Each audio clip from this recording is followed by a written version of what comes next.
Good evening, everybody. Welcome to episode 30 of Comic Art Live. We've got a guest, Mike Browning, this evening. But before we get started, I wanted to review just a couple quick things. As many of you knew, that Sunday we put in a new database server, so I apologize for the downtime Sunday afternoon, but everybody should be up and running fine. All the dealer sites converted pretty smoothly, except for Will's. I apologize for that, Will. But the great thing is that all the sites that I host now are running about 30 to 40% faster than they were on the old SQL server. So it's a big plus. But if anybody notices anything out of the ordinary, please let me know. Definitely all the error kind of things that we used to see as a routine day-to-day type thing have all gone away now that we've got a much larger capacity to handle these big queries. So I forgot to mention that last night. So if anybody does see anything out of the ordinary, please let me know. The server was a pretty big cost. Of course, it cost about $8,000. So I would definitely appreciate all the support from the advertisers and the premium members on the site that helped us afford to put that into place. So, and one other thing, this is going to please, I think, everybody out there and make every dealer want to have the same thing.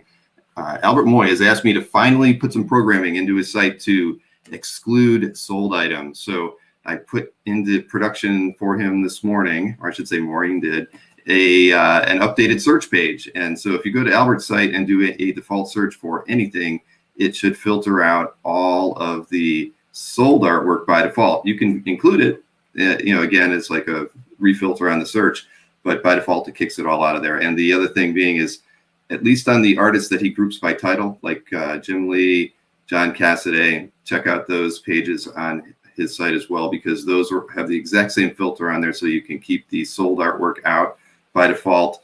And it also has a lot of other extra filters into it, like sort by price range and exclude other price ranges, order by highest price to lowest, that kind of thing. But I think it's what everybody has always wanted and has always been complaining about on all the dealer sites that we've made.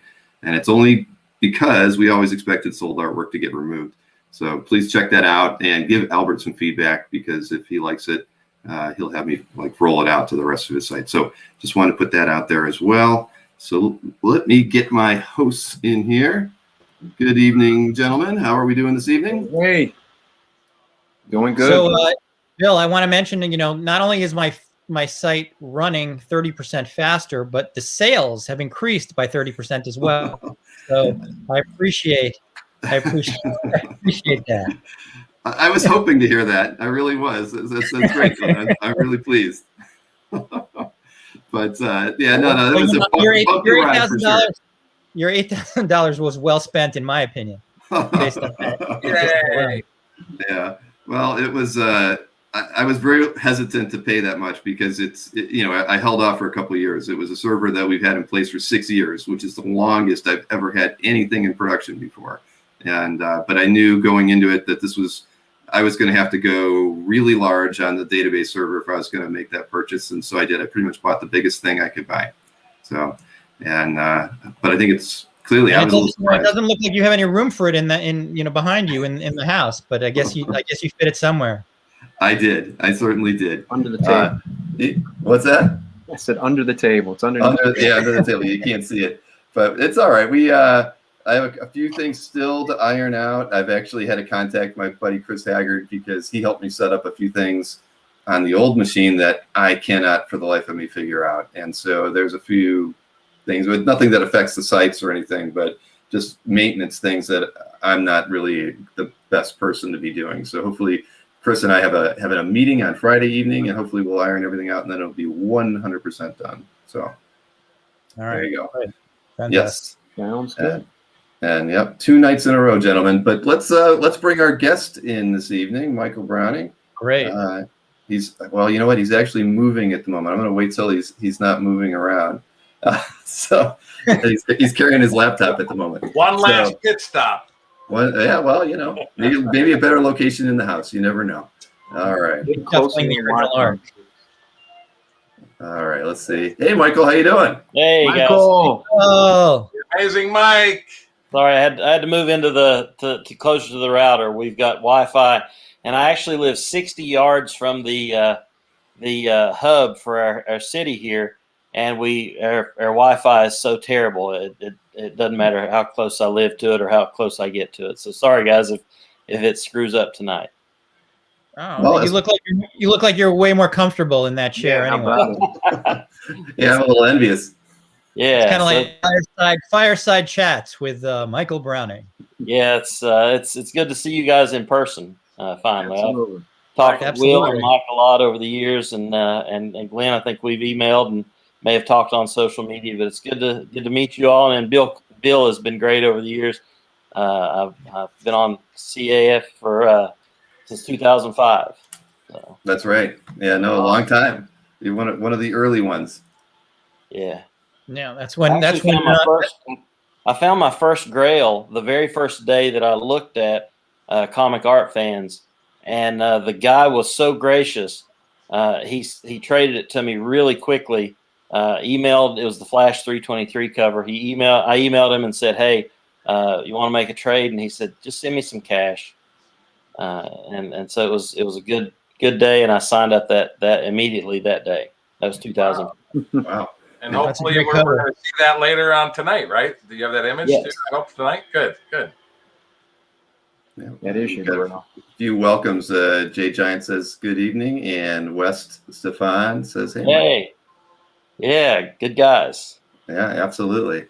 So if you've watched any of the previous episodes, we always kind of start off with the how you got started in the hobby as far as collecting original artwork. So you want to kind of spill the beans and tell us how you got started? So I saw original art for the very first time in 1988 at the very first Charleston, West Virginia Comic-Con. Didn't have a clue what it was, but I walked up to this very empty table that had 3 portfolios on it, and in it was Dark Knight Returns, 3 books, 3 complete books. Wow. And Frank Miller's agent, I guess, whoever it was at the time, was traveling from Baltimore to a convention down south and was trying to make a little extra money. And he stopped there, and I looked through this stuff, and some of the prices were $700-800 a piece for those pages. And I looked at them. I said, why would anybody pay $700 or $800 for black and white prints? I didn't have any clue what they were at all. And it was really funny because the guy tried to explain to me what comic art was, and I said, well, I'd rather spend my $700 or $800 on buying the actual comic books. I walked away from that table and just could not believe, years later, couldn't believe what I had walked away from. Then in 94, I bought my first pages of artwork. 99, I got really involved in it through eBay. I was working at a newspaper. I was a newspaper editor. And I would take $50 a payday and buy a page of art and just continue to do that. Ended up making some trades with George Pantella in Australia with Mike. Mike traded me a Crisis on Infinite Earths #6 cover really early on. Tom Fleming traded me my Doom Patrol cover, the #1 cover by Steve Lightle. Will traded me a Son of Ambush Bug #3 cover. And those were some of the highlights of me getting into it. I was a big Jonah Hex fan for a long, long time. I had just an amazing collection of Jonah Hex art. I got out of that after the movie was so bad. It just wasn't much fun anymore. So I got rid of all the Jonah Hex art except for a few pieces, and then just started to focus on things that I really liked myself, that I had a nostalgic connection to. Well, so Michael, I feel like you and I should go see the Justice League movie together, and then you can sell me. You can bring your pile of Justice League art with you, and then at the end of the movie, you can just hand it over. I have one Justice League of America cover left. I had almost all of the Luke McDonnell Justice League Detroit covers there for a while. I had a whole stack of those, but I traded a bunch to Mike. Was that right after you saw the movie? No, that was a long time ago. That was a long time ago. No, I'm not a big fan of the comic book movies that DC produces. I hate to say that. They make great. Well, no, I mean, I'm hoping this new like Zack Snyder 4-hour version of the Justice League will be better. But yeah, the original version not so great. I don't think it can live up to the hype. I really want their movies to be great. Sure. Yeah, no, we all do. We all do. It's just unfortunate that they don't seem to be able to figure out the formula. Yeah. See, I actually didn't think it was that horrible. The only thing I thought was terrible was the Flash. He's going a mile a minute and yet his feet are in slow mo. I go, why? Why? I thought that was pretty silly. That's all. Hey, but Mike, Snyder was watching the $6 Million Man growing up, so yeah, that's true. That was a Steve. Well, Austin. but you have to remember that there was a lot of problems on that movie because Snyder's kid died during while he was directing the film, and so he left production, and Joss Whedon took over and rewrote some of the comedy and finished the film, sort of like trying to make it more like the Avengers. So it's got like two masters working there, which is why there was all this uproar for them to have Snyder finish his cut and sort of reshoot the parts that he didn't get to shoot, and that's kind of what he did. So we'll see if that makes a difference. Yeah, interesting. But please continue, Mike. All right, I didn't mean to cut you off, Michael. I just saw an opportunity to get your Justice League art. Oh, well, I wish I had some. I've got one cover left. I have the cover to Justice League 142 by Rich Buckler, and it was from the so when I started, I got rid of the Jonah Hex art, and I started just collecting for things that I liked as a kid. The Justice League 142 cover was one that I kind of wanted because it was one that my grandfather had bought me as a kid. He bought me that and Super Team Family #8 at a little discount store in Eastern Kentucky, and I'd always wanted those. Cover? What now? What Super Team 8? Is that the Flash cover? I'm trying to remember in my head. No, that's the one with the Challengers on it and the the Human Torch looking character coming up out of the lava. Mm-hmm. Oh, okay. So Mike traded me the Justice League 142 cover. And at the very same time that Super Team Family 8 came up for sale on eBay, and I didn't have any cash to buy it. It sold for like $400. And a really great guy named Jim Cardillo, he bought it and sold it to me for not much more than he paid for it, because he and I had talked about it a long time that I'd love to find that cover, and he couldn't figure out why I hadn't bid on it. And Jim was also the guy who traded me the Flash 323 cover. I actually offered him the Crisis on Infinite Earths #6 cover for that, and Jim was such a nice guy and so honest that he declined, and he took cash and a Super Friends cover that I'd gotten from maybe Tom Fleming. Interesting. I have to make a note of something for everybody because Mikhail just did something that nobody else has ever done before because I haven't said anything. He made a donation to the channel, believe it or not. I've kind of refrained from mentioning that, but Mikhail, thank you very much for breaking the ice on that one. I don't think I'm going to get up and do a dance just yet for that. And make sure everybody hits like on the show. Yeah, but no, that's actually something when we hit 1,000 subscribers, there was an option to allow people to effectively make a super comment. So like if they want to really make sure we see their comment, that they can actually kind of put a tip in there. And as we see on our screen in here, the tip kind of floats to the top, and it stays that way on YouTube as well. So yeah, so a really nice thing. And it's but I hadn't really thought about how I wanted to talk to people about it, so I never mentioned it. So it's the first time I've seen it too. So thank you very much, Mikhail. Mikhail's a trendsetter. He is. He is. That he is. But again, now we've interrupted you again, Michael. I do apologize. Real quick, is Jim Cardillo still around? He's still around. He hasn't collected in a few years. I just reconnected with him probably summer of last year, and we talk occasionally on Facebook. But he's not involved in art at all. Okay. He sold all of his art probably around 2010. 2011, somewhere in there, and got out completely. And I don't think he even has a piece of art left. Wow. That happens sometimes. Yeah. I used to sell him a lot of art. Yeah, and I remember his name on CAF all the time. Early in the God. I mean, and that's funny. I hadn't heard his name or thought of his name in a long time. So that's pretty neat. It's hard to imagine. As addicted as we are to this stuff, it's hard to imagine going cold turkey with no art. That's just like. But that's Well, some guys. It seems like it's like you're all in or you're all out for some. I don't see me going that way, but I don't see going that way either. But you know, another good friend of mine that lives close to me is Wayne Osborne, and Wayne had an amazing collection. Oh For yeah, a long time. yeah. And, I mean, good sold all of it. good friend of ours, I would say. Yeah.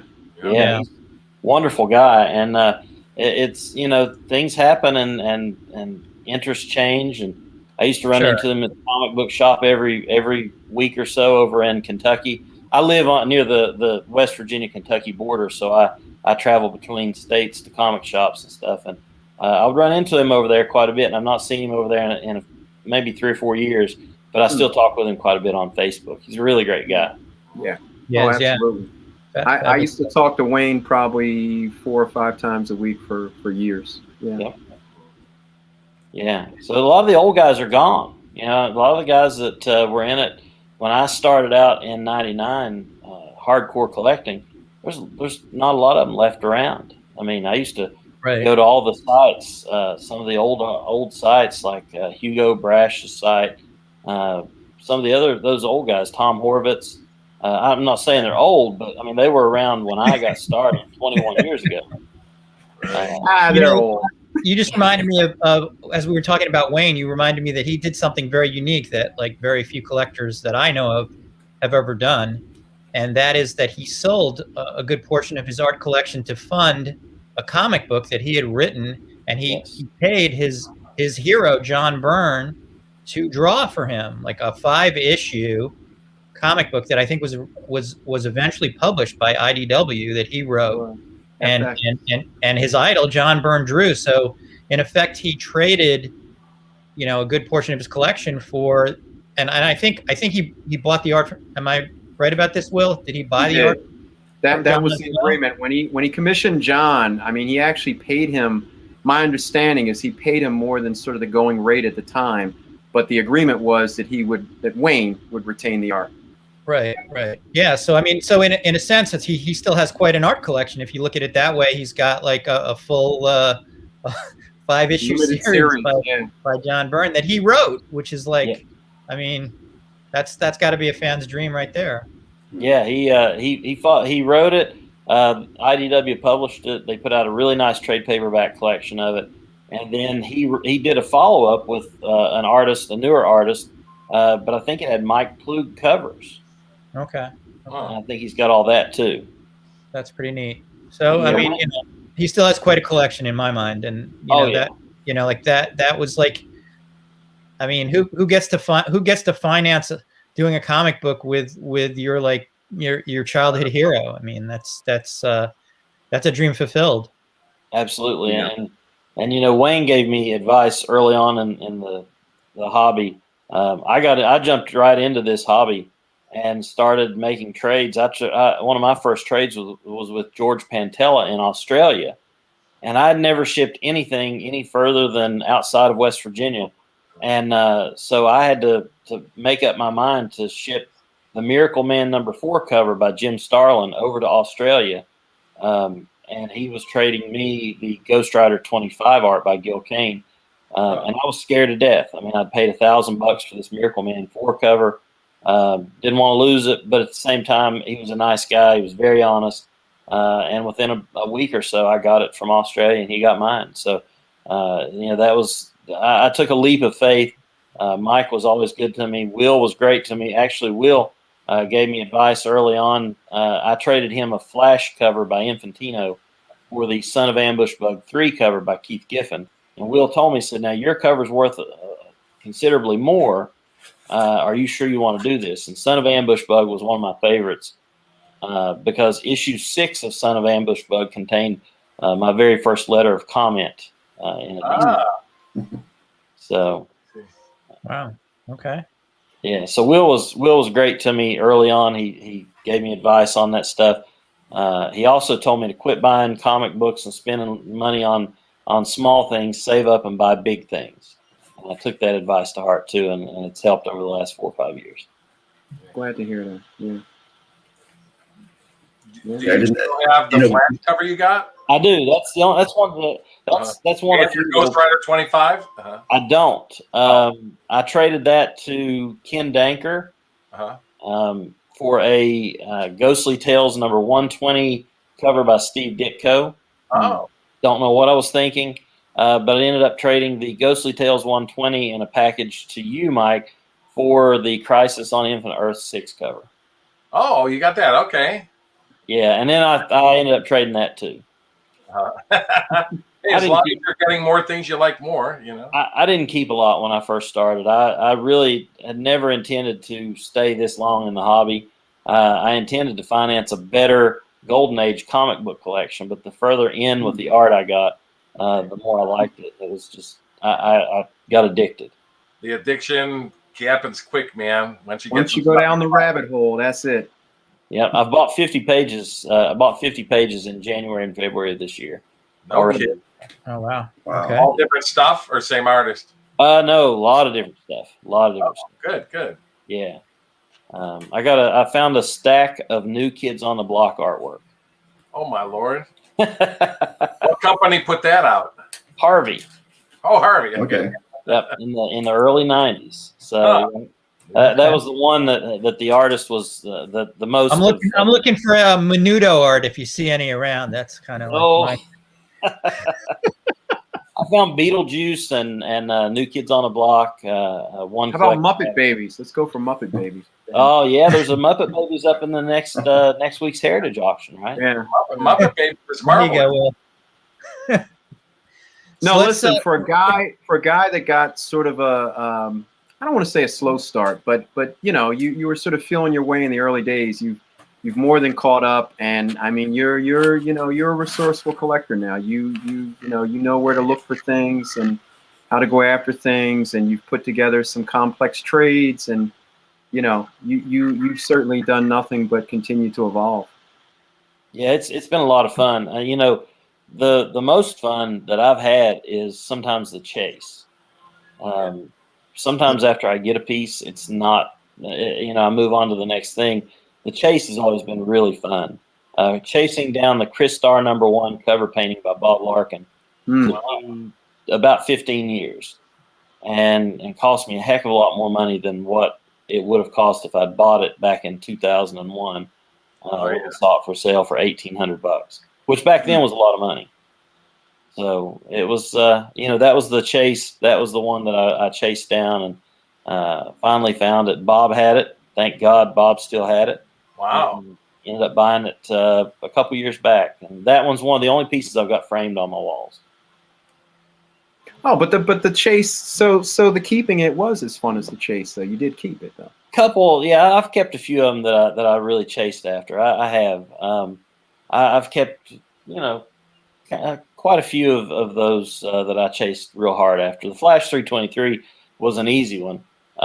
Saga of the Swamp Thing 3 was tough.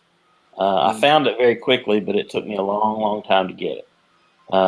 And that was very satisfying because that was one of my favorite covers. I don't see a lot of Tom Yates artwork out there for sale, and I'm glad I grabbed that one when I did. Well, you know what they say on G.I. Joe, knowing is half the battle. So you knowing where it was. I got a G.I. Joe page late last year too from one of the single digit issues, so that was nice. I think you showed that to me. Yeah. It's interesting you said about Tom Yates. I mean, in the early 90s and things like that, Tom Yates art was considered, you know, nobody wanted. Now his stuff is pretty sought after. It is, you know, and I'm seeing Tarzan and stuff like that, you know. Yeah. I'm seeing people look for it now. A resurgence, absolutely. He's gotten it. And he's a great artist, and he never got love 15, 20 years ago. Now he's getting it, and that's good. Yes. And you know, I'm seeing a lot of that now. I'm seeing a lot of those 80s and 90s artists that are hot as fire. I mean, I'm watching the auctions every week. I watch the big auctions, and I see all this 80s and 90s art that is just going crazy nowadays. Yep. Who would have ever thought that 90s bad girl artwork would be as hot as it is now? And you know that the Tom Grummett Superboy cover for what Adventures of Superman 501 or something sold for what $26,000. Right. It amazes me that 90s artwork is that hot. You know, you're amongst a group of collectors and dealers that refer to 90s art as modern up until we start correcting ourselves. Absolutely. That's true. Yeah, maybe 25, 30 years isn't so modern anymore. Maybe not. Maybe not. No, but yeah, we talk a lot about the 90s art. Yeah, we must evolve or we're not going to be here. Right. Right. I still consider anything past 1990 as modern art. I know. Well, some of us evolve and some of us don't. I've pointed that out to you sometimes, Mike, when we try to work out trades. You're like, buddy, it's modern. I'm like, it's 28 years old. What are you talking about? It's an antique. Too new. Just like I collect Spidey toys, I refuse to collect anything after 1990. I go, I'll look for toys before 1990 because that's the toys. That's the vintage stuff. Anything post 1990, that's too new for a toy for collecting. But you know. I didn't think I would ever want to collect 90s art, but some of that stuff was in my prime reading period because Sure. I really got into Valiant. I really got into the Death of Superman, all that hyped stuff. It was big. Wizard was unbelievable. Big. Wizard was big, and every, I read it religiously. Wizard was it back then, man. I mean, it was more important than the price guide even. I said I had a comic book store from 91 to 98, and I just remember going to downtown Cleveland to pick up my Superman the Superman Death of Superman book, and I'm just driving home. My brother calls me. He goes, "Get your ass here! Our shop closed 2 hours ago, and there's the line of 50 people outside the door waiting for a book." I'm going like, "Oh my god!" And went 2 hours after closing to give everybody a copy of the Death of Superman book. It was unbelievable. In '93, that came out right when now Bloodsport 1 came out the same week. That was supposed to be the big book, but obviously Superman was the big book, you know. Yeah, it had the Bloodsport 1 had that big silver book, remember? Or the big, it had the metal cover. Yeah. Michael, you have a question? If you don't mind putting it up. Let's see, Michael, sorry. Very last comment. Oh, I'm sorry. Got it. Any He-Man art? Oh, any He-Man art. I actually have a page of He-Man art that was in the He-Man magazine. I got it off of Heritage last year, and it's an incredible piece because the artist drew it and colored it on top of an acetate. So the art is on paper, but the coloring is cut out pieces of colored film. Wow! It gives it an animated look, almost like a cell look, but it's the actual art. The black and white pen and ink is on the bottom of it, and then on top is this acetate layer, and everything has the colors cut out. He meticulously cut everything out to make that, and it's really cool. I've never seen another one of them out there. Interesting. He-Man was put out by that other imprint from Marvel. I was just curious. He-Man was a Marvel book, right? Yes, I mean, Star Comics. Star Comics, right? With Heathcliff and all those other things, right? Yeah, that stuff's hot now too. Unbelievably. Really? Wasn't there a DC crossover with Superman and He-Man though? Yes. Oh, He-Man first appeared in DC Comics Presents 47, I believe. Yeah. And then he was in one of those little preview inserts later on, and then they did a 3-issue miniseries, and then he went to Marvel. And Marvel must have gotten the rights, yeah. Yeah, they did, I think, 18 issues. I said very few. I know Star Trek was the same way. DC had a run of it, and then Marvel had a run of it. Yeah, Marvel's run was actually first. They got it after Gold Key lost it. Marvel did about 18 issues of Star Trek. Mike Nasser drew a bunch of them, I remember. Yeah, and then DC did 100 issues or so, I think. Yeah, and they even did Next Generation for a long time. Yeah. Yep, and then it went to Malibu. Oh. And Malibu did some when Malibu was bought out by Marvel. Right. Huh. Wow. It's interesting TV shows. I've never seen any of the artwork to the Malibu Star Treks.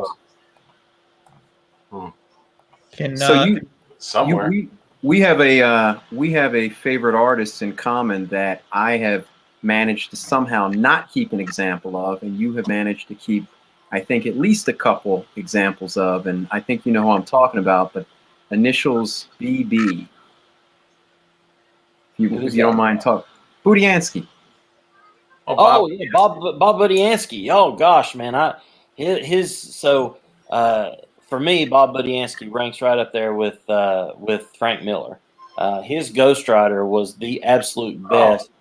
I love it. I love Plug, but the Budiansky's Ghost Rider is absolutely my favorite. Definitive run for me. He's a very underrated artist. I agree. Yeah, I like him. I have 3 of his covers, and I have several recreations done by him. So I actually owned the Ghost Rider number 70 cover a long time ago. I own that one too. Did you get that from me or? I got that from a collector named Scott Rice in California. Okay, so yeah, I must have put it back out there, and then ended up in your hands. And I got it from him, and then traded it to Jim Cardillo, who got it. That's who got it from me. We at one time there, Jim and I had we traded each other's art back and forth for a long time. Remember that? Yeah. So yeah, Budiansky art is tough to get because we know where it's at. Yeah, it is. I mean, the piece that I had, and it was like the early days, and I guess I was jaded, and I just thought, I can get the 50 cover. I mean, I could just kick myself. The 50 cover. That's such a great cover. And then it ended up back in Heritage, and I think I was buying something else and didn't bid on. But if anybody knows where the 50 cover is,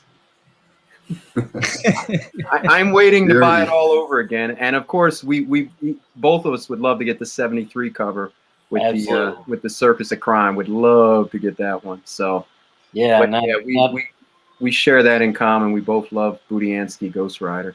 So Pantella in Australia had the 50 cover back in 2001. He must have put it in Heritage then. Uh-oh. Oh, we lost them. We're just about to get a good story on that, I think. I know. Pantella, it's like he'll be back. No, but the guy he's talking about, Pantella, he must have put it in Heritage because I think it showed up in 03, if I'm not mistaken, or 04, sometime around then. And then I think it resold, and I guess I don't know. Who knows? There you are. Sorry about that, guys. No problem. I wanted the 50 cover, but at the same time, I chose the Gil Kane Ghost Rider 25 cover from Pantella because that was the corner box art for years and years and years. And so I got that one off of him. He also had some really nice Frank Miller Daredevil pieces at that time that I wish that I had opted for. At that time, though, I didn't. I had a Frank Miller Batman sketch, and I wasn't really concerned about getting a page. I had a few issues of Ghost Rider growing up when they came off the stands, and I wanted the run. And I think I convinced my mom back in, 1980 or 81 to drive me to a flea market called Englishtown in central New Jersey. And there was a comic book store there that was a distributor out of a flea market. It's very strange, but he's a distributor to many other shops. But he was selling runs of a lot of things. But I think I bought like number 51 to, what was the last issue? 81? 81. 81. I think I bought 51 to 81 for $30. Wow. And, and was very excited to, catch up on all the issues that I missed. So, yeah, would love. I loved it, man. I love finding pages, even character pages. I try to pick them up. Yeah, no, it's memorable stuff. I mean, if you grew up in that era, it's good stuff. Well, good to know. If I find any, I'll send you scans. Well, you got two buyers here. Yeah, me and Will are the market for that. Yeah, we have some Ghost Rider. Yeah. So do we have some art of yours to show, Michael? I'd love to see some things you brought with you. Yeah, you want me to? So, well, I think Bill can load up. You gave him some stuff, right? Yeah, go ahead, Bill, and load up. All right. Absolutely. There's your Crystar. Oh yeah, the Crystar. Frame Crystar. Gorgeous stuff.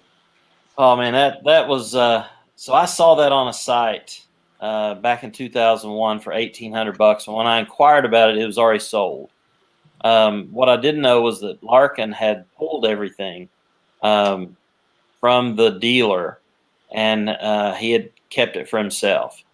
And so a few years ago, Terry Allen put up a site, boblarkinart.com, and it had that on it. And I immediately went crazy trying to sell stuff to buy that. I remember that when Terry put that up. I bought a Larkin cover from Terry many years ago, so he must have had a connection with Bob Larkin. He is friends with Bob, and Bob is a great guy. Bob is a wonderful person. We talk occasionally on Facebook, and we've become good friends. And I actually bought another Christar cover off of Bob through Terry later on. So that it's a gorgeous painting. It's 3.5 feet tall. Wow.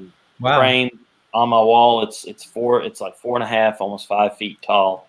I didn't think I had a wall in my house that would hold it, but it's gorgeous, man. And I actually, in the hallway where I've got it, I have it on one side, and then I have my Frazetta oil on the other side. I love the Christar way more than the Frazetta oil. Nah, the Christar is gorgeous. Yeah. And what year was that drawn? That was 83. 83. Okay. Yeah. Yeah, it was an 11-issue series. Marvel created Christar to be licensed out as a toy, and it didn't take off as well. I was wondering, was it ever a cartoon or no? I didn't know if it ever started out as a cartoon. No, so it started. Marvel was tired of doing licensed books and doing them for other people, so they decided to do their own and try to make it a toy, get somebody to make it into a toy. Wow. It's supposed to be a really gorgeous toy, though, right? If I'm not mistaken. It is. It back then it was this crystal clear blue, like a blue crystal figure, and then there was a green crystal figure. There were the Magnum in. The problem where it was that it didn't take off. The comic is, I love it. I love the comic, but reading it nowadays, it's a little silly. Some of the things that they did. They tried to bring in Alpha Flight and X-Men's Nightcrawler, along with Doctor Strange to boost sales, but it just never worked. Lasted 11 issues. Team America got 1 issue more than Christar. Hey, Team America had some good covers, though. I love them, man. I got 2 of them myself. The one I've got is Ghost Rider, and I've got another one too. You won't let that one go because I've tried a few times. So Michael, some of the people are looking at your gallery, and some of the pieces that we're showing or talking about aren't in there. So what's your philosophy on managing your CAF gallery? Do you hold a lot of pieces back, or what's your usual approach? I got a little disenfranchised last year with the hobby. I had a collector who scammed me. I ended up getting the money back at the end of last year because a mutual friend of ours, reached out to him and got him to send me the cash that he owed me. And I got a little disenfranchised. I thought, it's tough dealing with some of these new kids that were coming up and wanting to buy stuff off of me. They would make me crazy low offers on high dollar pieces, and it just got to be a lot. I would get emails a lot with crazy offers, and so I just pulled it and pulled all my stuff down and thought, I'm going to start fresh. And I did. I put up some fresh new artwork. The big stuff's gone, but I've still got a lot of it in my collection here, and I intended back in January to reload everything, but I just didn't get the time. This pandemic has really been kind of tough on us in my job because we're still having to do casework and all that we can do. And teleworking from home is a lot harder than what anybody thinks because people will they call you early in the morning and really late at night, and you have to work on things. And so I just never got the chance to reload it. I intend to. I intend to put up a big piece that I got in the Comic Art Live sale. That's one of my ones that I intend to load up probably in the next couple days. I think you've got a scan of that one. I do. Let me we can jump ahead to that one. Yeah, that one's one that I really, really like. Wow. Oh, okay. Wow. Early Eastman Layers. Yeah. I like that. It's really detailed, really a beautiful piece when you get it up close. It's so intricate. The details on the Fugitoid and the leaves and stuff, just gorgeous work. God, was that a back cover? What was that? What was that for again? It was a wraparound cover for one. That's what I of thought the it was a wraparound. Uh-huh. Yeah, it was a wraparound for the Fugitoid #1 cover, which in the Teenage Mutant Ninja Turtles universe is like it's the unofficial issue 5, because the Turtles show up in the end and they take the Fugitoid with them to the next issue, and it's a big crossover. So it was really great. I had never read Teenage Mutant Ninja Turtles up until I bought this, or I got this cover. Never read it at all. And it caused me to read it, and I have actually read all the Eastman Laird issues now, and I'm trying to read through some of the new IDW stuff, which is pretty good. Yeah, that's one of the bigger pieces I've gotten in the last few years. In case the audience hasn't caught on, but I'm sure many have, Michael is a knowledgeable guy when it comes to when series came out, how long they were, the credits behind them. You know, as knowledgeable as I try to stay, you know, Michael sometimes one-ups me because he really stays on top of this stuff better than I do. Well, I wrote, I was a newspaper reporter and editor for most of my career.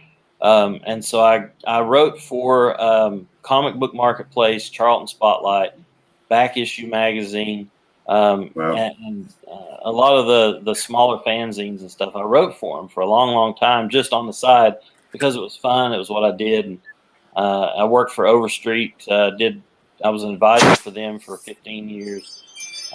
So I learned a lot, and I took a lot of time as a kid to read through Overstreet comic book price guides, any that I could get, and just trying to learn about the comics. And so I missed out on Teenage Mutant Ninja Turtles #1 because I saw the CBG ad too late.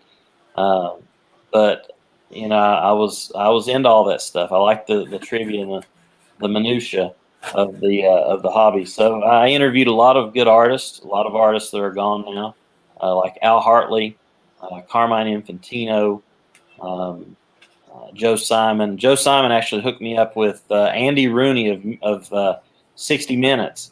And Andy Rooney had known a comic book artist, and we ended up talking. And for years, Andy Rooney was on my speed dial on my phone. Wow. So That's cool. made a lot of cool friends through comic art collecting. Yeah. And comic books were my first. They caught my eye, and when I was 4 years old, I was reading comic books. And Ghost Rider 28 was one of the first that I actually sat down and read on my own without my mom's help. Ghost Rider 28. Yeah. I still kind of like my mom to help me read the comics because it's just nice to have her around. Yay. I like that. We had that story from the mom that bought the comics, and there was no words in the comics. She's like, I'm going to get him to learn how to read. And she bought him the only comic book out that year that had no words in it. So mom's plan was ruined. That was the Marvel Enough Said stuff, right? The Enough I believe Said that's what he said. Yeah. Yeah. Right. Start making up your own dialogue. Yeah. That's funny. Yeah. All right, let's. I got another piece here. Let's see. Nice Steranko. Oh, nice. So there's a story behind this, a really good story. So Steranko put it out there back in 2013, I believe, that he was doing commissions, and he gave a price list. I went for the biggest one I could get and even added some money to it.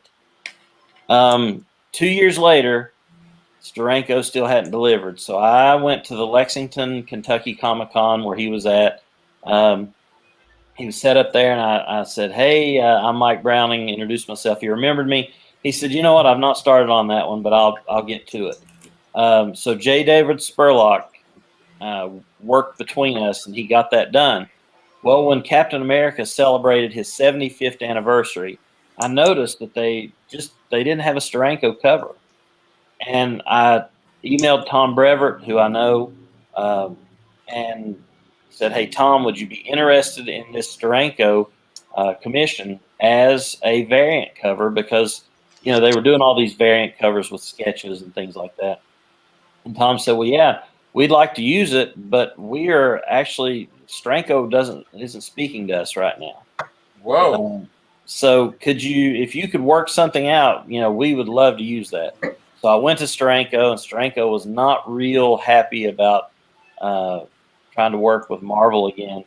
But I convinced him to at least talk to him. And after a few months, the deal fell through.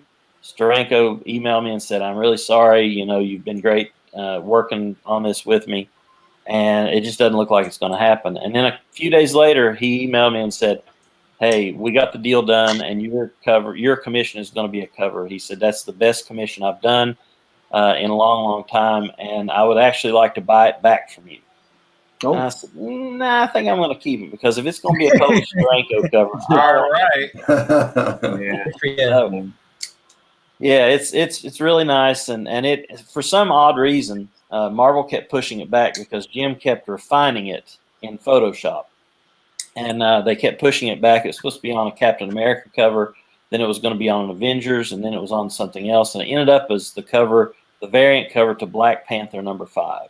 Oh my gosh, Black Panther. Yes, Black Panther #5, but I still own a published Jim Steranko cover. Right. Yeah. Good for you. That's great. Yeah. That's funny. And Steranko and I have remained good friends. We've been friends for a long, long time. I talked to him just recently, checked in with him. Steranko and I were friends with Dan Adkins, the inker from Marvel. Adkins was from right here in just about 30 minutes from where I live. And Adkins couldn't get to he lived in Pennsylvania, near Frazetta, and near Steranko, and they were all best friends. They were all buddies. And Dan Adkins couldn't get a flight down to Missouri to his son's because he didn't have a driver's license and no photo ID. He was born in a house, so he had no birth certificate. And he reached out to me and asked me to help him get his birth certificate. Well, through him, I got to meet Steranko.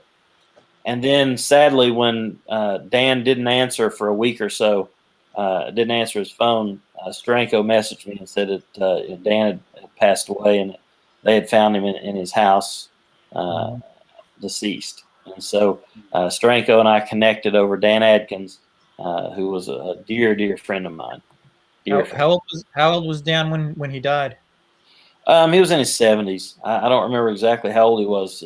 Dan was a great guy, and he would call me frequently, just out of the blue. He'd just call and he would talk, and he kept asking me to come up and see him. He only drove a car one time in his life, and he wrecked it. Wow. And he would never drive a car again after that. So him and his wife had to get people to take him to the grocery store, or get people to go get their groceries for him, do things like that, take him to the doctor. And when his wife passed away, he wanted to go to be with his son, but he couldn't get down there because he couldn't fly. So we bonded.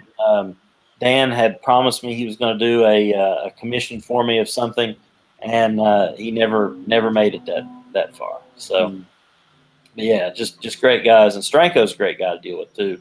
I'm sure all of you all have met him.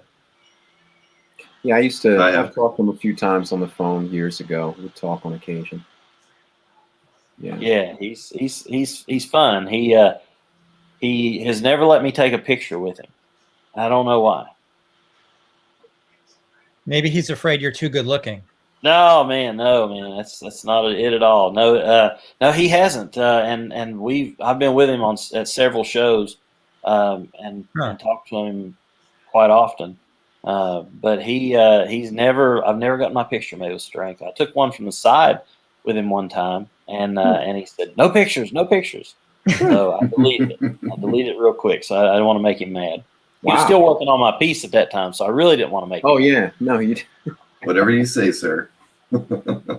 Yeah. It seems like artists have a tough time driving. Like Jack Kirby was not a very good driver either. Yep, that's what Dan said. Yeah. Oh, Harry Mendrick says Steranko. Anyone take a picture. The Dan DeCarlo Cheryl Blossom pinup. That is nice. That's another one I chased for many, many years. Anthony Snyder sold that back in the early 2000s for $75 on his site. And it was still up there, and I asked him to sell it to me, and he said, oh, it's gone. I don't really know who's got it. It's been gone for a while. And I put out on the comic art list that I was looking for it. And years and years, I would do it every year. I would put that out there that I was looking for it, and I really wanted to buy it. And because my granny had bought me the comic as a kid, when they went on vacation to Tennessee, they came home, and that was one of the comics she'd brought me home. It was Archie's Pals and Gals 161. And it had this pinup in it, and the stripes mesmerized my eyes. It was just an amazing drawing. And so this collector reached out to me on the list and said, I know where that's at. I saw it in a picture on a guy's Deviant art page. And sure enough, this guy had it taped in the window of his kitchen cabinet. Oh my Lord! Yeah, and I emailed him and I said, "Hey, I would like to buy that from you." He said, "It's not for sale. I've had a lot of offers, but I'm not going to sell it." I made him a huge offer on it, and he turned me down. And 10 years later, I kept making higher and higher offers. 10 years later, I bought that piece for almost $4,000. I remember you at one point you had asked me about the value of this, and you told me the kind of offers you were making. And I was like, well, I guess you love it. Now, my question is, does that include the kitchen cabinet, or is it just for the art? It was he had it taped on the back of the like taped into the glass. So now you have the piece in the cabinet in the house? Yes, that's the one that he had in the cabinet. No, I'm saying you have the whole cabinet. You have the piece. Yeah, I could have bought the whole cabinet for what I paid. Wow. Yeah. Sounds like it. The guy actually bought a motorcycle with the money, and he intends to drive to West Virginia to see me. He's a real nice guy. He's great. He won't sell any other artwork at all. He refuses. I've tried and tried, but he won't do it.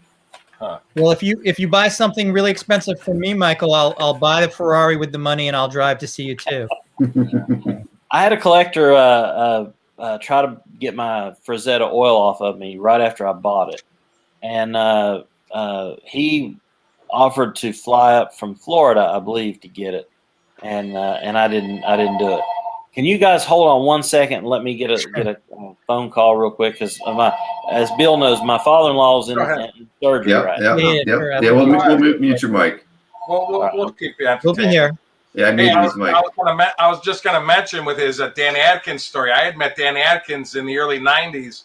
I mean, I would have sold the mic, and I know him, but he did a huge Doctor Strange 169 cover recreation for me, which is, Doctor Strange #1, back in the 12th century era. Mm-hmm. But he had done like a 14x21 cover recreation for me in like 1993 or something. I had met him and we talked on the phone. He did the recreation for me. So I had to go through my records and make sure it was Dan's. I go, yeah, that was Dan's, because he did the original cover. So, and what a great cover! If we all remember that cover. If I recall correctly, Adkins and Steranko were like practically neighbors. I think they're actually in the same. I'm not going to say what town. Right, real close. And of course, back in the day, he of course shared a studio with Wally Wood. Yeah, Wood Adkins during the Dynamo days and all that. They, Adkins would ape Wood pretty good, and they. Yeah. Adkins was great at aping other artists. Yeah. That's why the Submariner cover you have, Mike, is very, very Wood-like. Which one? Tales of To Astonish. Oh, right. Yeah, I should show that. Do I? Yeah, that's a great example of Atkins looking like Wood. Links. Yeah. That's true. Yeah, I think I have it. Yeah, it's not jumping out at him. You've been getting some requests to show some art, Mike. So if you want, you can show a few things. Yeah, I was actually. It was funny when I brought up the idea of the Ferrari. There, I was talking to a guy just a few weeks ago about selling a cover, a very expensive cover, to one of my clients for like $200,000, and he's like, "Well, it's the pandemic. What am I going to do with the money?" And I said, "I don't know."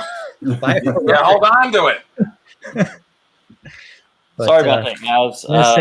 That's fine. No problem. I apologize. My father-in-law he had a heart procedure done this evening, and they postponed it till 6 o'clock this evening, and then postponed it again till 8.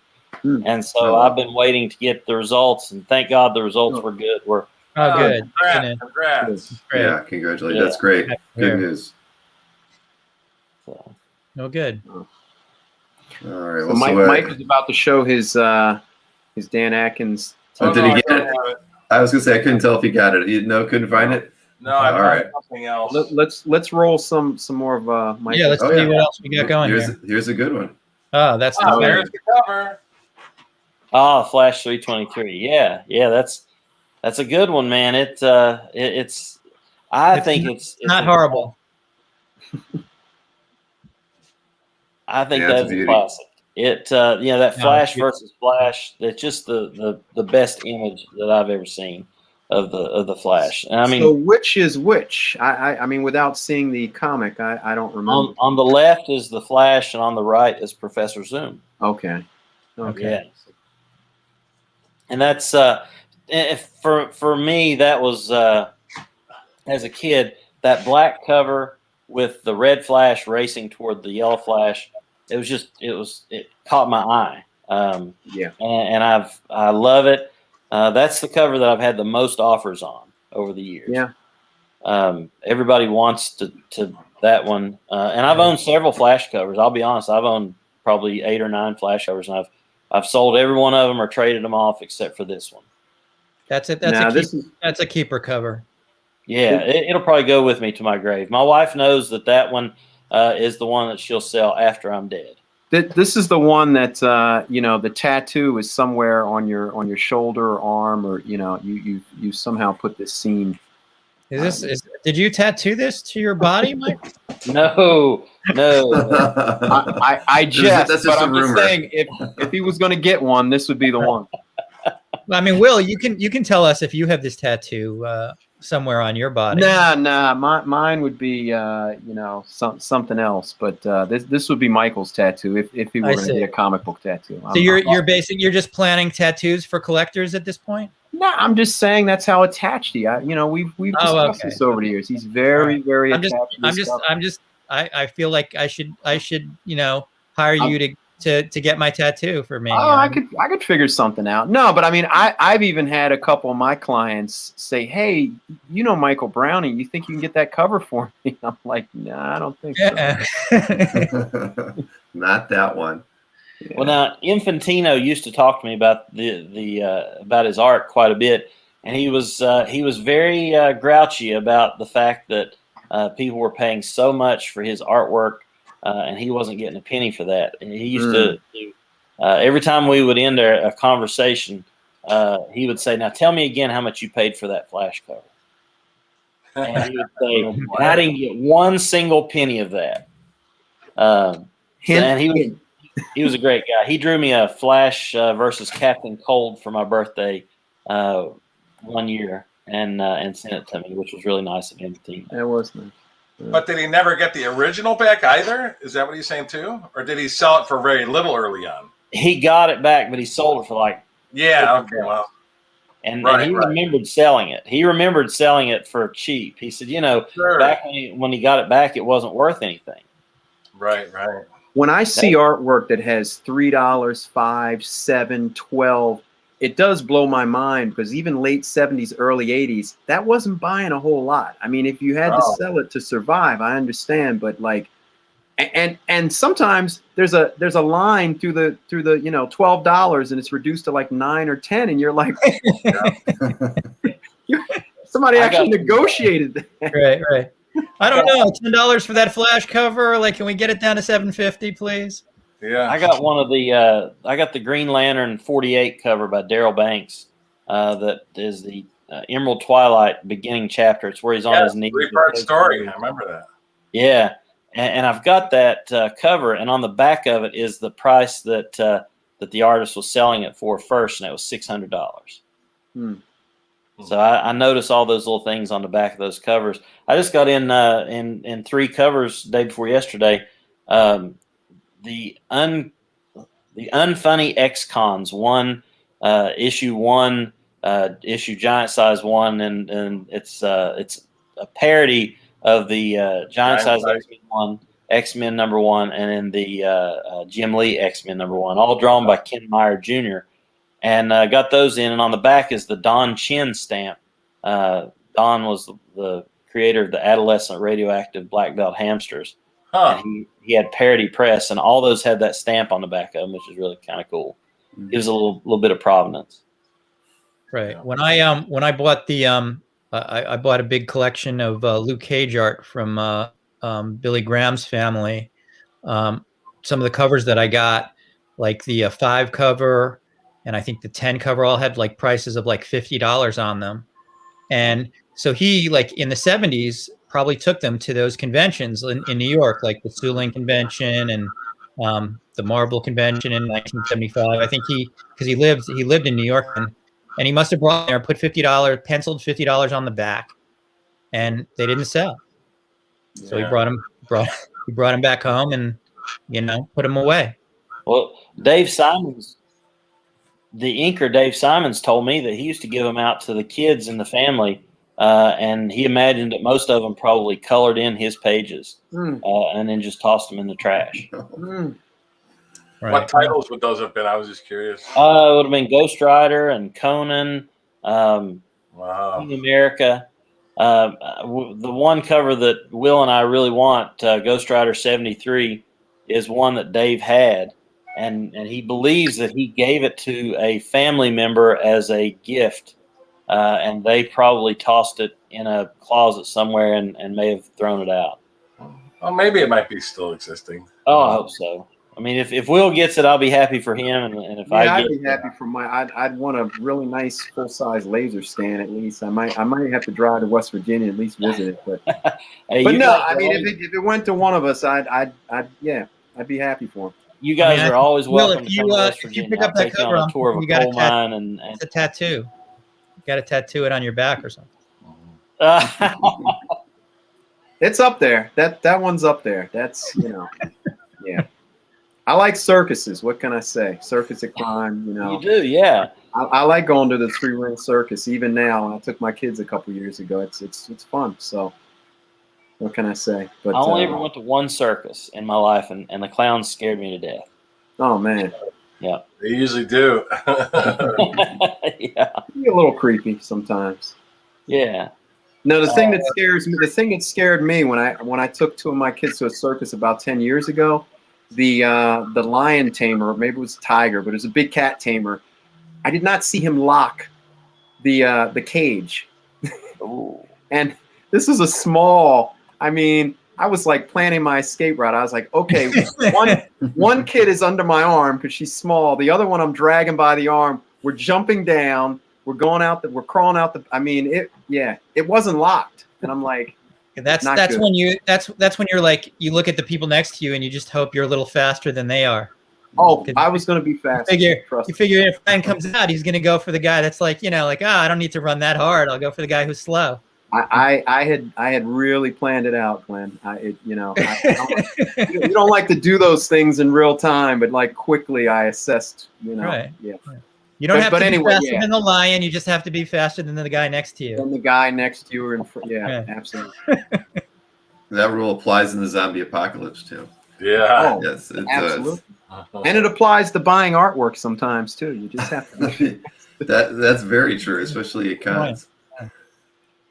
Let's see. We got. This is a good one. Oh wow. Yes, I got that from Tim Mike. Truman. Wow. Yeah, Tim Truman's Spectre cover. So Tim Truman, the reason I got that one, the reason I really wanted that, Tim Truman is a native West Virginian. He was born and raised just about an hour and a half from where I live, and he was. I work quite a bit in his hometown throughout the year for Joe Manchin, and so Tim and Bo Smith were 2 of the first people in comics that I ever corresponded with back in the 80s when they were both working at Eclipse. And so I really, really wanted some Tim Truman artwork. I've gotten a few commissions over the years. I still have some of his Jonah Hex 2-Gun Mojo artwork. But I always loved the Spectre. I owned for a long time the cover before this, the Joe Phillips Spectre cover. And I sold that a few years ago to a buddy of mine that that wanted it, and I wanted another one. So this one had been on Albert's site for a long time, and then Mike got it. And I got it from Mike, and I love it. The colors are gorgeous. The scan doesn't do it justice. To see it in person, it's just beautiful. It's a large art cover, just a gorgeous painting. Truman is a really good guy who I have enjoyed a good friendship with for a long time. Through him sending me a packet of comic books from Eclipse Comics with Scout #2 in it, and saying, here's to a fellow West Virginian. And it was amazing to me as a West Virginia kid that anybody from West Virginia created comic books. So I was really impressed with that. And I've bought a lot of Tim Truman artwork over the years, but that's probably the best piece I've got. That's a nice one. No, it's. I mean, even the subtle cross hatching around the musculature. Yeah, it's a great looking piece. Oh yeah, and Tim does the Grateful Dead album covers now, and so you don't see a whole lot of his comic art out there. He's the perfect guy for that.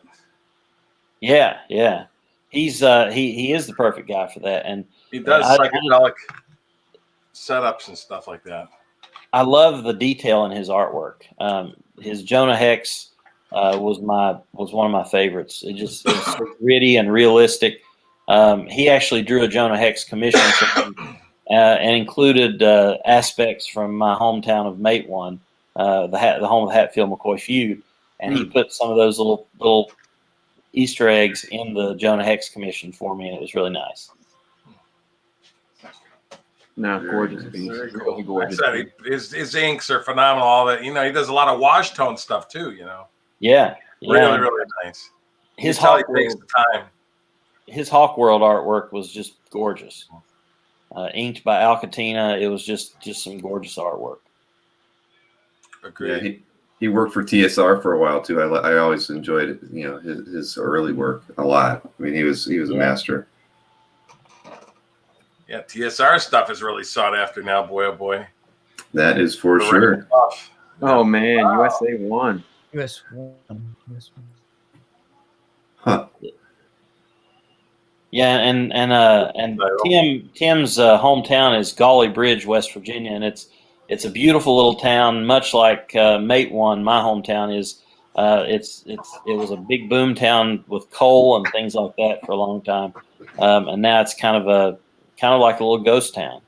They have a really beautiful waterfall there in Gauley Bridge, and then it's just a little old time town.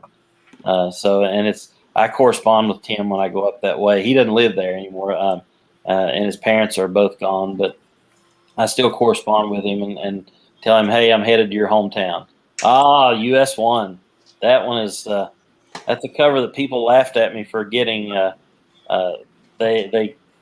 That series wasn't very well regarded. No, it wasn't. Who's the character behind the trucker guy with the headband?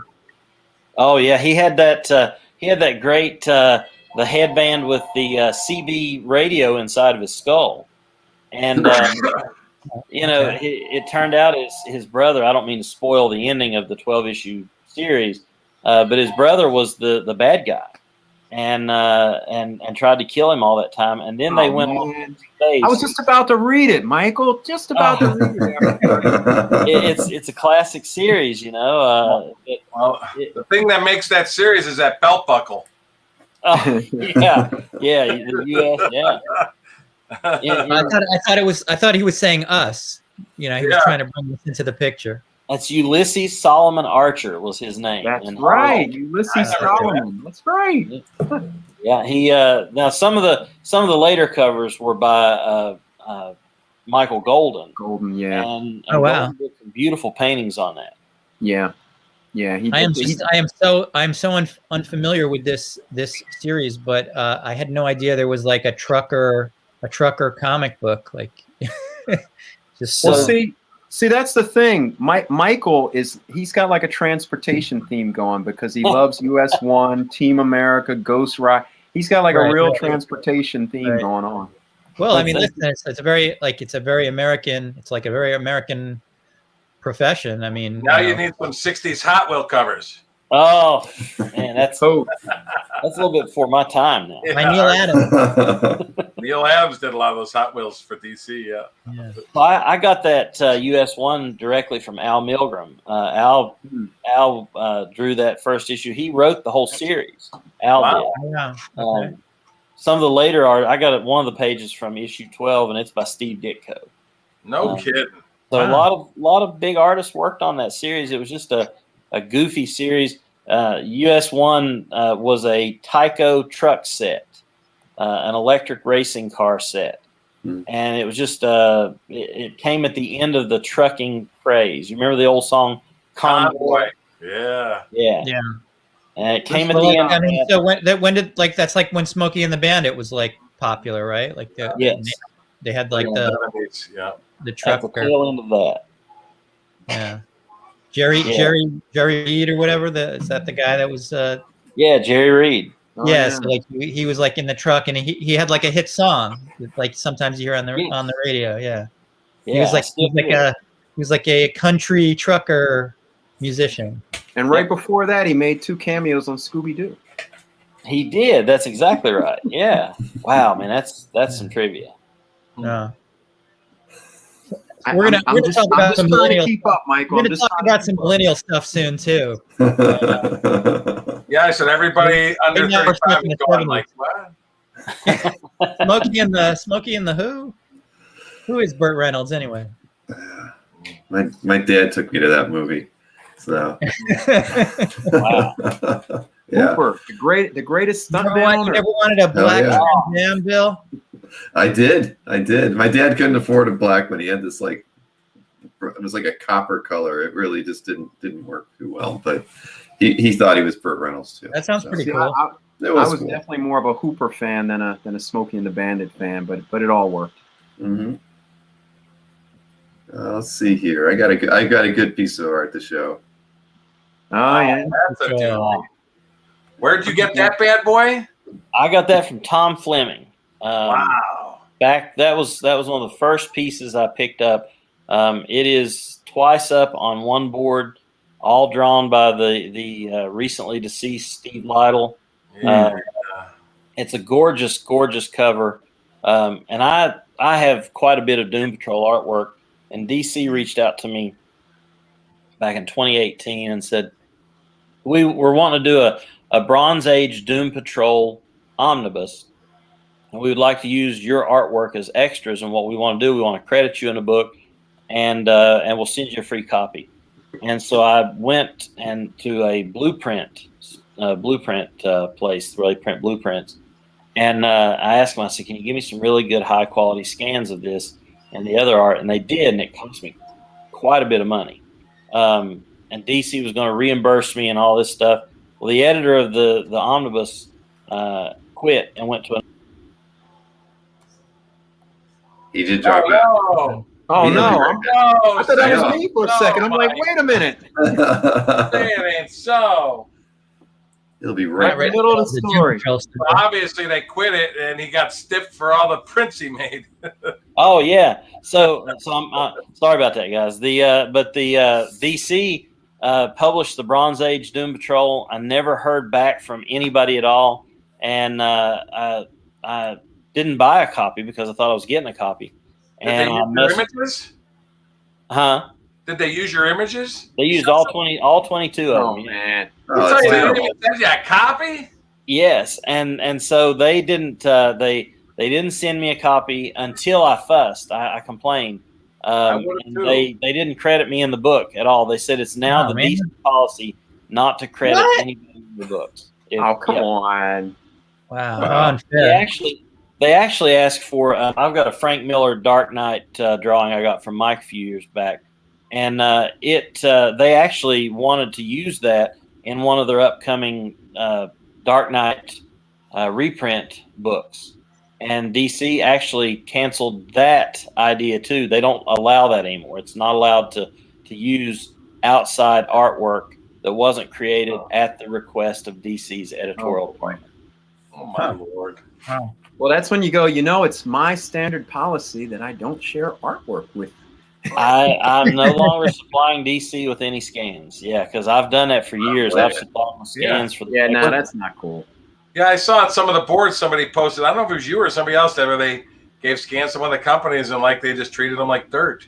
Yeah. Yep, they do. They do. I mean, Too bad. copy Marvel of a usually is book a lot better. and a mere mention. I mean, that's not asking much, you know. Well, Marvel actually credits people in the book. Now they don't give you a copy, but they give you credit. You're right, they don't. But at least to get a copy, that's sort of cool. That's at least Yeah, they can do, let's say. It was nice to see it in there too. I mean, that's that Doom Patrol artwork was great. Lytle was just a fantastic artist. Yeah. No, that's a stunner. That's a stunner. I remember when you first showed me that. That's a stunner. Yeah, when I got that from Tom, it was the most expensive piece I'd ever got, and I could not believe that I was actually spending that much. But Tom was just he is the nicest guy. I mean, he was fantastic to me. I bought a lot of stuff when he started to close his site down and retire. I bought a lot of artwork off of him, and it was really. It was sad to see him go because Fanfare Sports and Entertainment was around for a long, long time. No, he's a good guy. He's a good guy. I mean, he's still around, but he's not dealing in art. He was a big John Carter collector. Oh, Still yeah. is. John Carter, Warlord of Mars was his thing. Yeah, Grell. Likes Grell. Yeah, that too. Yeah, and he's also got that Dreadstar Marvel graphic novel front and back covers. Yes, he does. Just gorgeous. The Kirby FF, 70s Kirby FF with the golden gorilla. Yep. Oh, I'm going to step away real quick. Okay. No problem. Yeah, I was going to say, one of my first interviews was with Tom in the summer of 2019. I did a batch of 6 interviews, and Tom said, so he showed me a bunch of art, kind of gave me a little tour of his office space where he had a lot of the paintings hanging. And he was the first person I bought comic art at a Wizard World Chicago show. So yeah, Tom was a great guy. Definitely, I miss him. He was always very open with talking about business. And Absolutely. Yeah, he was always fair with me, really fair. Absolutely. And he made the trek out to Wizard World Philadelphia for the first show. I was surprised that he,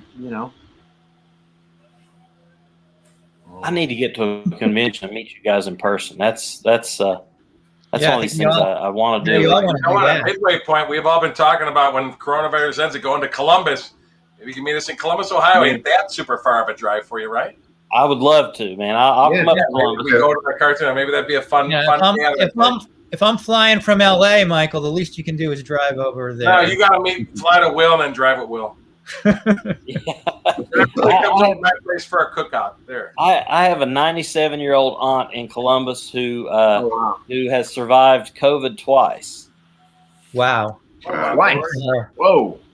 And so I need to come up and see her, and that would give me a chance to come see you, Mike, and get up with Bill Byers and Sean. I want to find out what her diet is. How did she get COVID twice? Like I thought you have the antibodies. You can't get to COVID twice. She got it twice in a nursing home.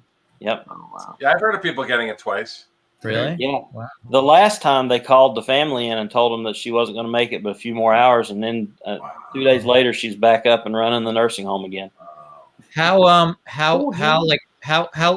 between when she got it? Like what time period? Like, was it months? Like what? It was a couple months. Yeah.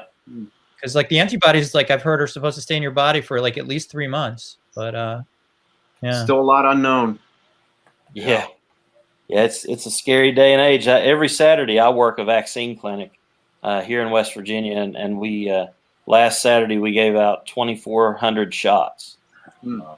So that's great that they're getting out there. I'm really happy about that. Yeah, man. West Virginia get back to normalcy soon. Yeah. We're leading the nation in giving out shots, and how is that possible? Awesome. You are. Yeah.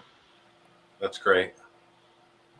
I actually want to come down to you. I have one of my favorite shows. This is like, I shouldn't admit this, is Mountain Monsters. What? I love that. I've seen that one. Well, what's Mountain Monsters? Takes place in West Virginia, though. Native sons of West Virginia. Yep. Where do you watch Mountain Monsters? Well, is it on History? Travel Channel now. Travel Channel. I'm writing this one down. Mountain Monsters. I'm not sure. I'm not sure you have to. All right. Wait, fun. Got a few I'm more sure. art pieces, Billy? I do have a few more. Oh, nice. Is that a recreation? Oh, there we go. Who's the artist? So Bob Budiansky, we've been friends for a long time. He's done several commissions for me, several recreations. And I asked him one time to do a reimagination of his Ghost Rider 68 cover, and he did that. He asked me what I'd like to have in the background, and I said, well, Johnny and Roxanne. That was just the Ghost Rider came between them, so it would be great to have that drawn that way. And he thought it was an awesome idea. So he drew it. Back Issue Magazine, Michael Urey wanted to use it as a cover, but it didn't get used as a cover. It got used as a color pinup inside of one of their supernatural issues.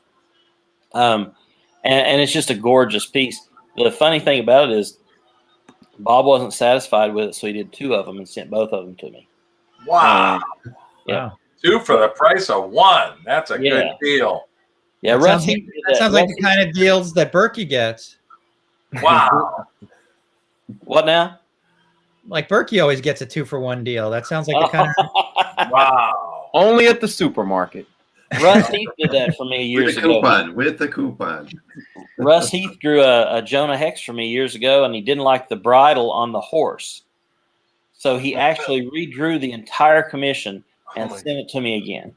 Wow. You got that twice. Yeah, and I didn't even ask him for it. He just was not happy with the way the bridle looked on the horse. When he was drawing the first bridle, you called him on the phone so that he with his hand shook a little, and then he's like, "Oh, I got to do it again."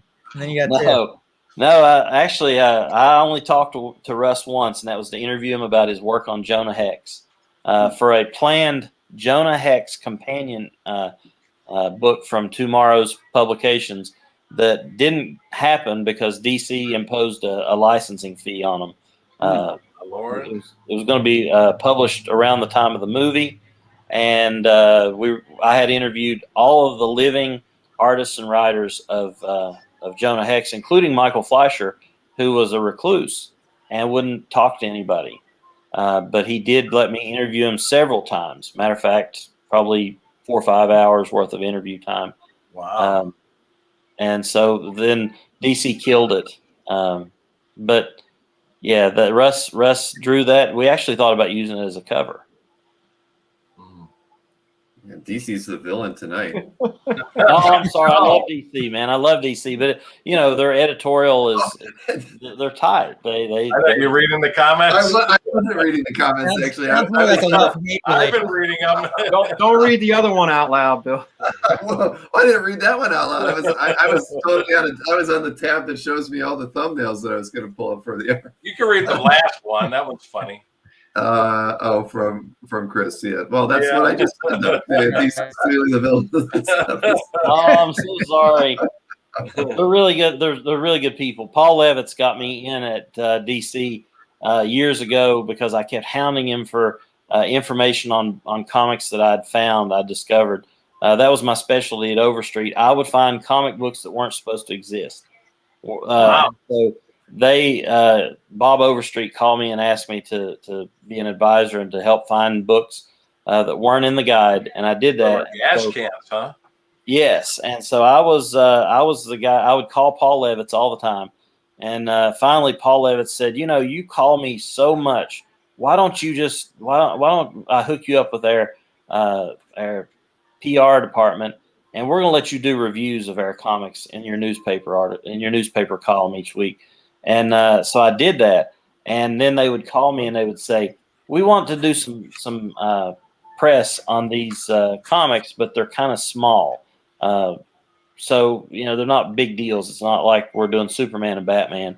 And so I did some Doom Patrol PR for them, and ElfQuest when they got the license for that, and Jonah Hex, No Way Back, which Tony DeZuniga drew me and my wife into.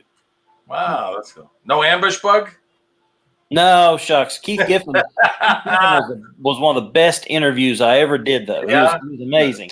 And Keith was great because Keith said, I've enjoyed your conversation so much. Would you please call me, weekly and let's talk. You may be the only connection I have to the outside world. Because I stay down in his drawing room all the time. But he was amazing. And I tried my best to get him to do an ambush bug commission for me. He never would. But he was just a fantastic, great interview. Neat. Let's look at a few more pieces of art here. Yeah, I've got. Ooh la la. Commandy. That's a good one. What one just came up? I'm my computer. The giant commandy with the fly. The what now? The Commandy splash. Commandy with the giant Actually, fly. it's a giant fly with Commandy. I think you have it backwards. Yeah. Back in the 80s, there was a little store near my house called the Red Jacket Supermarket. And it wasn't really a market. It was a pool hall at this time. And my dad would stop in there to see some of his friends. And I was 8 or 9 years old. And they had 2 spinner racks of coverless comic books in the center of the floor. And they were selling these coverless comics for $0.10 a piece. And the very first one that I picked up was that Commandy issue. And that issue haunted me all my life. And it popped up on Mike's site one day, and I ended up buying it from him. You got it from me? Yep. I bought that from him. What issue of Commandy is that? 22, it looks like. It's issue 22, yes. Yeah, I bought it off of you. It's been maybe 4 years ago. Huh. Very cool. I honestly do not remember this one. Yep. It's a beautiful piece. I love the inking on it. I love the bee that's coming up behind him. It's just so. Well, I said, and what was the name of the place that you went to pick up that book? The Red Jacket Supermarket, but there was no supermarket. What if they had to call it the Yellow Jacket Supermarket? It'd been perfect. Oh yeah, the red jacket. Well, yeah, that was right. The red jacket was really, yeah. When you first started telling the story, Michael, I thought you were going to say you went to this pool hall and there was like this comic art hanging on the wall of right. That you wanted in some pool game or something like that. Oh man, an 8. That'd be pretty. No, pretty good I did walk into a comic. Eastern Kentucky and Southern West Virginia isn't really known for being a big haven of comic book collectors. There's a few of us down here, but I walked into a comic book shop in Eastern Kentucky, and I'm checking out my weekly batch of comic books, and I look on the wall, and doggone, there's a creepy cover on the wall in a frame. And I looked and I said, "Is that real?" And the guy says, "Yeah, some guy brought it in a couple weeks ago and sold it to us, and we had it framed." He said the guy had it since 1972 in a manila envelope, and it was marked. It came from Spain, and it was the cover to Creepy number 44, and he sold it to me right off the wall. And Julian, or who was it? Who's the artist? They just don't. You don't find comic art in shops. It's really hard to get comic book collectors to understand what art is, what the comic art is. What Mike the artist? The artist. The artist, it's a Spanish artist, and the name slips my mind. San Julian? No, not San Julian. Enric? No, I've got an Enric. Tom Fleming sold me an Enric, and he sold me an Enric painting, a fine art painting actually. And when I got it, the frame was the painting and framed and everything was 5 feet tall, and it wouldn't. There was no wall in my house that would hold it, so it's been in a corner in my back room for 8 or 9 years now. I can't remember the name. You got to get that device that tells you where the wood behind the in the wall where the stud finder. the studs are. Yeah, you got to get the stud finder. I just looked it up. It's the zombie creature in a coffin or something. Yeah, that's it. Yep. It's by Vicente Segrels. Yeah, Vicente Segrels. Vicente Segrels. That's an awesome looking cover. If you got a picture of that, wow, it is awesome. Now, that's The Walking Dead before The Walking Dead. Exactly. Well, Segrellis, a page of his art sold last year at one of the Heritage auctions for like $55,000. I've never even heard of him. And No, me neither. Amazing, that image of the comic. He's Yeah, a big deal in Spain. Time to sell that thing and get some Kirby art, Michael. Yeah, you can get that Ambush Bug 3. I hate to say it, guys, but I may be the only person you all ever have on here that's not a big Kirby fan. Really? Okay. I'm not, man. Kirby for me was Devil Dinosaur and Machine Man. Devil Dinosaur was one of my favorite titles ever as a kid. Oh yeah. You had that DC Comics Presents cover, right? One of the first comics I ever sat down and read by myself was Devil Dinosaur 2, and then Machine Man 4 and 5 with 10-4. That great villain. Yeah, I like that story arc. That's fun. I love Machine Man and Devil Dinosaur. But the pages are outrageously high now. And I remember. That's what I'm saying. You can get at least one or two for that painting of yours if you sell it. Oh yeah. Well, one or two covers. I've actually talked with. I've actually had some inquiries into that painting about putting it in an auction. I may do that. It's not something I'm married to. None of this art is. I tell everybody all the time, I'm only a caretaker for a little while of this stuff. We're all caretakers, yes, technically. Yeah. Didn't you have a Kirby DC Comics Presents cover with Superman? I did, and I sold that last year. You did okay. Yep, I did. I sold that last year. My buddy Bill Byers has got that. Is that the one you got it from me? The big giant-sized Superman by Kirby? I did, yes. That's the one? I did. And it was A gorgeous. huge piece, right? It was what now? Locked up. What'd you say, Mike? Oh, I said you locked up, but we could hear you. But I said you got that from me. I remember. Yeah, the Kirby art. So Theakston inked directly over Kirby pencils on that one, and you could see the deterioration of Kirby's skills in those in the knees on Superman and stuff. But the image was so powerful. That was probably one of the most gorgeous pieces of art I'd ever owned in my life. I loved it. It was an amazing part of one of the largest Kirby covers ever. It was huge. It was larger than Twice Up. Yes, it was. I'm also the only guy that you'll ever interview that would rather have 11 by 17 artwork rather than Twice Up. No, Will prefers the smaller stuff too. Yeah, I do. I like it. Doesn't mean I'm just going to get rid of. There's some Twice Up pieces that no. I know. We're not tossing them out the window. We discussed this. I know you like, but yeah, no. It's a weird thing. I kind of prefer that. It's a strange. Well, I do too. I've got a few pieces of Twice Up art. Actually, my New Kids on the Block art. A lot of that was Twice Up. I said all that art from that era is drawn on oversized board. The Muppets, the Droids, Top Dog, all that stuff is drawn on way oversized artboard. Yeah, I've got a Droids issue done by a Droids page done by Ernie Colon, and it actually is Twice Up, and it's got Darth Vader and a Stormtrooper and Princess Leia and everything on it. So it's really gorgeous in Twice Up, but man, it's hard to store. Yeah, that series has a cult following, by the way. The Droids, I had no idea. There's a lot of hardcore collectors that love the Droids comics. They do, and that artwork sells really, really high now. I'm thankful that I got my page when it was still. It does. Yeah, all that Star Wars stuff really skyrocketed. Star Wars and ROM and G.I. Joe and stuff that I was reading as a kid. I had Star Wars pages back when I first started collecting that I bought for $100 a piece. Yep. Couldn't get rid of them. Nobody wanted them. Speaking of investments, when the New Kids on the Block get back together in a nursing home, that page is going to be very valuable. So, you gotta look for that. Okay. I thought that might appeal to the female original art collectors that are out there that were fans of New Kids on the Block. Right. No, you're talking about buying the stuff cheap. I remember going to Mid-Ohio cons in 92, 93, 94 when John Byrne was there. And I remember buying literally an inch stack of ROM pages. They were $10 a page, all by sale from the early issues. I have a Byrne inked Marvel 2-in-1 cover that he sold for $125 to a buddy of mine at Mid Ohio Con. Who was the? You used to go to those? I didn't.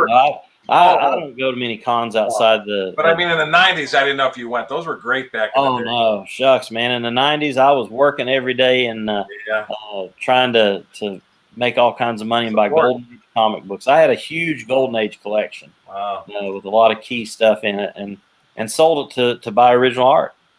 Right. Not a bad way to go. More art, Big Bill? I do. And let's see. This one is on Michael's shirt, actually. Oh, yeah. Hey. Ron Friend. Man. Thor 385. That's just a gorgeous piece of art. Yeah, and that's a great piece. I've got to get those logos restored on it, though. That would make it look so much better. I just haven't done it. I haven't taken the time, and it is just amazing. It's a powerful piece on it. I owned this cover for many years back in the '90s. It's one of the earlier covers I had bought, and it's a powerful image even without the logos. It is. I love it. Yeah. I just feel like Thor doesn't have a chance, though. And I like to hear. Well, where's his hammer? He doesn't have his. Oh, there's his hammer. It's at his side. What? Yeah. I mean, look at how. You need that hammer in hand, baby. So I have a page from this issue, which it was drawn by Eric Larson. Stan Lee scripted it. Jim Shooter wrote the full issue, and Eric Larson drew it. It was his first Marvel work, first professional work, and he was inked by Vince Coletta, which didn't make him happy. But it's a gorgeous page. It's absolutely a gorgeous page. The whole issue is just nothing but a Hulk Thor fight. Yeah, wow. That's really neat. Yeah, that is a beauty. Now this cover was in. So I got a lot of artwork. I didn't realize that there was so many art collectors in West Virginia, but there's quite a few here. But it's not. They're spread out all over the state. But just about an hour from my house is where I got this. I got my 6 Frazettas. And my a lot of art. I've got a stack of art from a guy down there who's collected for a long time, and he and I used to do shows together. I had no idea that he had all this artwork, and then he started selling me some, and as I would buy, he would pull out more, and I ended up buying a ton of artwork from him. Yeah, that's a doozy. It's really nice to find somebody local. Oh yeah. You go into comic shops. Comic shops here in West Virginia are pretty plentiful. There's 5 or 6 in my local area, but none of them know anything about comic book art. And it really is. It's they don't even understand it. They'll ask me. They'll say, "Oh, have you got any new artwork in lately? Those are prints, right? What print is that 1 of 25 or 1 of 50?" And I'm like, "No, it's 1 of 1. It's the only one." And they're like, "What does that cost? Like $50?" Yeah. You know what you should do, Mike? Mike, if you ever had, I'm just saying, you know what might help you find some artists? An absolute super cheap piece of art worth nothing. Hand it to each of them. Go, this is what it is. Put it on your back wall. Maybe somebody will come in and offer you art, and then you call me. I tried that, and it didn't work. Because everybody thought, why is that poster art not colored? Right. They didn't understand it. Nobody did. I mean, it's tough to explain what comic book art is. Just the same way it was for me when I looked at that Dark Knight Returns artwork.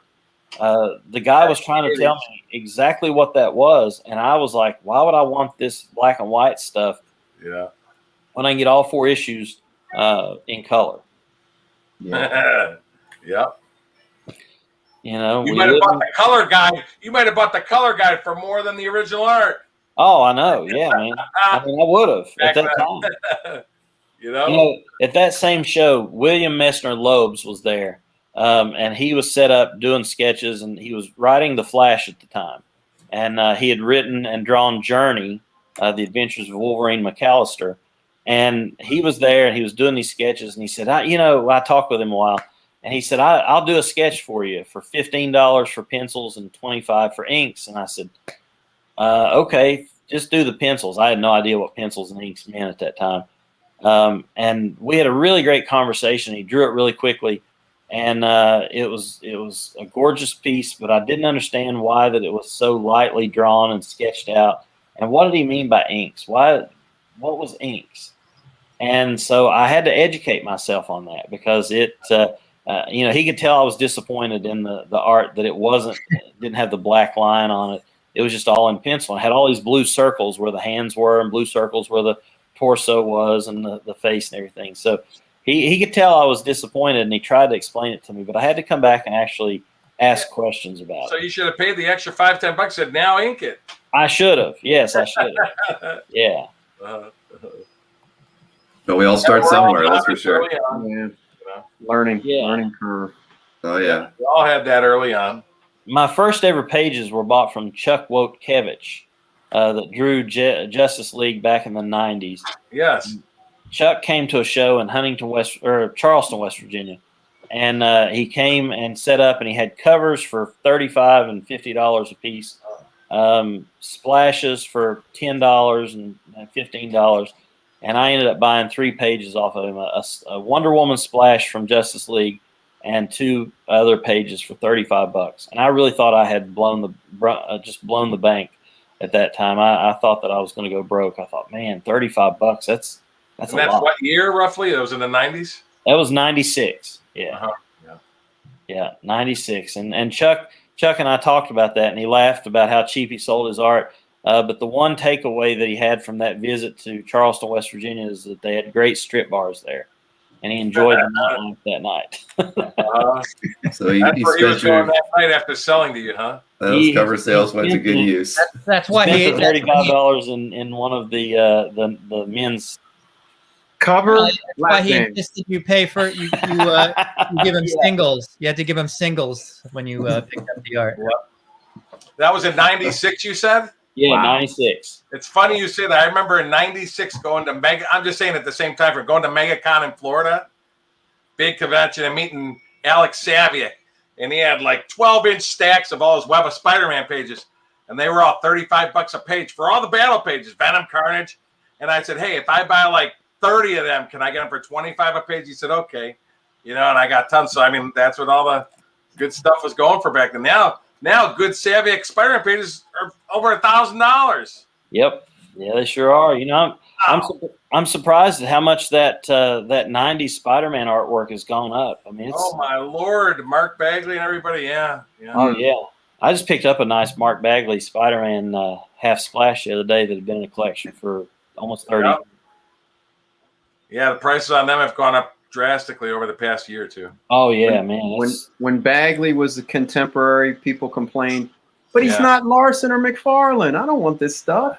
Yeah. Now, That's true. You ever hear the story how Bagley got found? Did you ever hear that story? Didn't he do the Marvel tryout book? Yes. He won a Marvel tryout book and they hired him. Yeah. Remember the Marvel tryout book? Everybody would ink it. He won the Marvel tryout book. They hired him. Mike, we're not gonna stump this guy with trivia. Yeah. We're not I just thought that was an awesome story. He was just self-taught. Yeah, I love Great story. Mark Bagley's a nice guy too. From that Atlanta area, I always remembered. Yeah. Yeah. I love the trivia of all that stuff. So yeah, I do know a little bit about that. Yeah, the trivia is great from that era. It really is. It's that was the 90s were just great. I'd read all through the late 70s and the 80s. I'd read a lot of comic books, but in the 90s I really, really got into it because I was in college, and at lunchtime I would go over to the comic book shop, pick up some books, and go eat lunch in my college cafeteria and just sit back in a corner and read. And then when we would have our study groups, I would go up in the library with everybody, and while they were studying, I would take comic books and sit and read. And they would all tell me, you're going to fail. There's no way you're going to pass these tests. And I would pass my tests with straight A's, Really? which really made people mad. They thought I was cheating. And then the comic books were always great back then. There was the big guns and the big shoulder pads and the bad girl artwork and all that stuff. But some of that was pretty fun. Yeah, somebody asked if you have your Bagley piece image of it Andy. I do not. I have not. I just got it in the other day. Yeah, I do not. I'll put that up on CAF here in the next week or so. Oh, that's good. Yeah. Yeah. Everybody hits like tonight also before we end up. Oh, good one, Mike. Thank you for the reminder, Mike. Yeah. Keep the show Yeah, going. like and share. I think Mike gets the $2.99 for that one. There you go. He's earning his keep tonight. There you go. But any more art, Bill? Images? let me see here. I think I had I did have one other one, I believe. Yep. Yeah. Nice. What? You got this from me. I did. I remember this one. And I love this one. I have actually tried to research it and figure out exactly what it was. I looked everywhere. There's a couple of covers that look very similar, but it's not it, So what I found out was that Carl Barks would send in fully drawn covers to Gold Key, to Western Comics, Western Publishing. He would send those in, and then they would decide whether they wanted to use them or not. Well, this was the last cover he ever did. Wow. And he did it. They liked the gag, and then they had him redraw it. He redrawed it, and his wife actually inked it, and that's why it looks a little bit different. The image is almost exactly the same. Right. It's slightly different from the published cover. Yep. So that's one of the prized pieces in my collection. I had always wanted Barks, and I love that. I love that. That's one that again with the Flash 323 and the Crystar will probably. That's one. What year did you get this from me? 2018, I believe. Well, it was only a couple of years ago. Yeah. You put it in an auction, and you said that if it doesn't sell in the auction, we'll make a deal on it. And so it didn't sell because it was quite expensive. People didn't know really what it was, too. Yeah, nobody knew what it was, and all the Barks collectors were sitting around scratching their heads about it. Right. Because it's a weird piece. Right. But it is all Barks. It's all 100% Barks. Right. Very cool. Very cool. Brings back memories. Yeah, I love that. I'd never seen a Barks come up for sale before. Yeah, a pen and ink.